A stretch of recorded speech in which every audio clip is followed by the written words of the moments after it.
Hey, this is Johnny Fitness. I'm at Peak Performance, often rated one of the hottest gyms in the country by Men's Health magazine, and I have a very special guest today, Brett Hoebel. He is one of the most successful trainers that I know. The guy's just a superstar, brilliant, double major, but has worked so hard, gotten the best certifications out there, and now is a head BeachBody coach.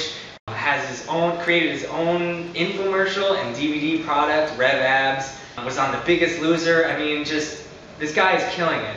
And, you know, he's actually a good friend of mine. We've known each other for a few years.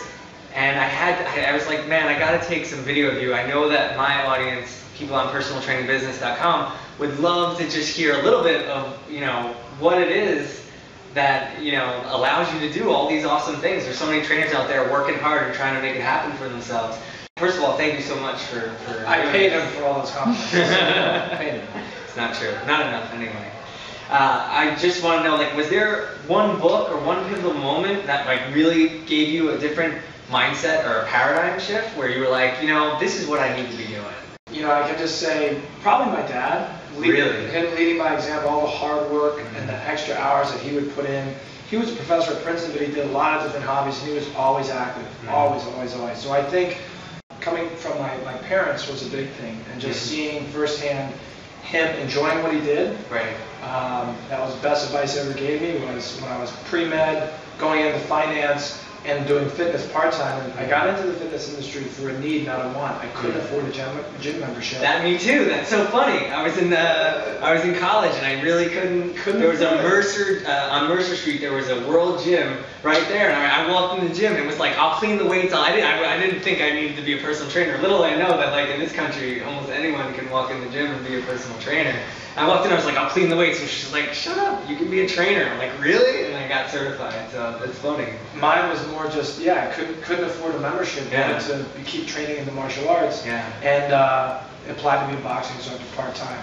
But I think, you know, when it comes to running a business, some of the biggest lessons that I've learned, because people say, oh, you've got this accolade and that, and I can tell you a couple of things. Number one, it was a lot of me getting myself to that point, and a lot of multitasking. And now at this point, it's my team.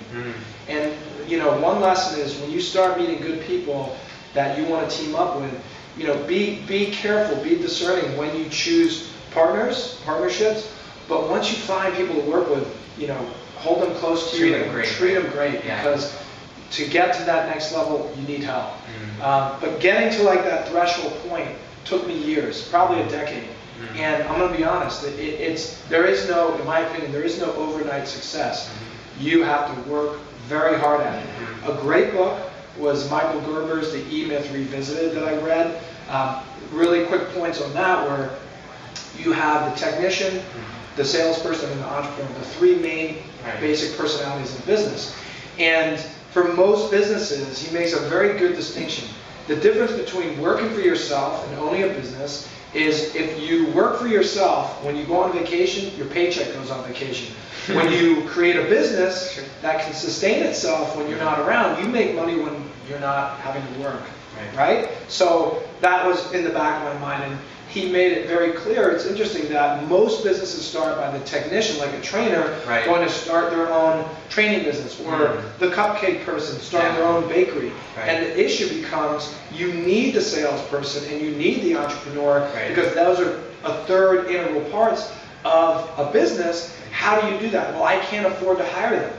So you have to assume those roles, and the only way you can do that, it's like a muscle, you've got to work it, baby. So what does that mean? For me, it meant not being on the training floor 8 hours, cutting back to 6, to 5, and spending the other hours learning how to do, you know, everything from whatever, in Photoshop to this to that, to, you know, really doing my skill sets. Now, not everybody's got to do that. Maybe you find someone that you barter with to do it. But the point is, you have to build those other skill sets out of a salesperson, entrepreneur, to run your business, to raise your rates, to then hiring other people to work for you, or whatever it is that you want to do. And now social media is so big, to get more eyeballs. And there's so much going on. I do think the advent of social media makes it easier.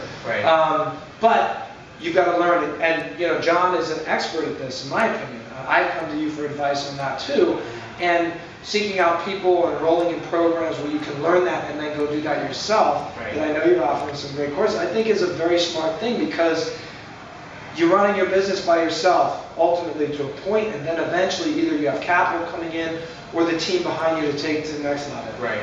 I think that's such a good perspective for trainers who really identify as trainers. Oh, I'm a trainer, you know, that's what I do.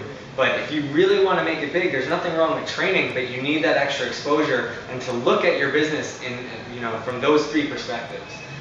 Yeah, you're a trainer, great, you're a technician, and I love that parallel. You know, you really work with the body and you're precise and you put force into the body to elicit a certain response. But then you need that, you know, the brilliance of an entrepreneur to find creative solutions for what the market wants, and then the sales, the ability to influence people to buy into the whole thing. And I just say, look, education is a big part of everything I do. Educate yourself. Go out and get books. Find people that are social media experts. That is a big, and you got to, instead of going to get the next certification, CSCS, maybe it is, I'm going to go get learning how to do web programming or whatever else to better your business. That's where I think people start thinking outside the box. So it's a balance of that. Absolutely. Yeah. Awesome. Got to do it. And you did it. You're a perfect example. Thank you. Awesome, man. Thank you so much for your time. I appreciate it. Good to see you, man. Good to see you too. That's it. Johnny Fitness reminding you until next time to keep your business fit. Thanks for watching.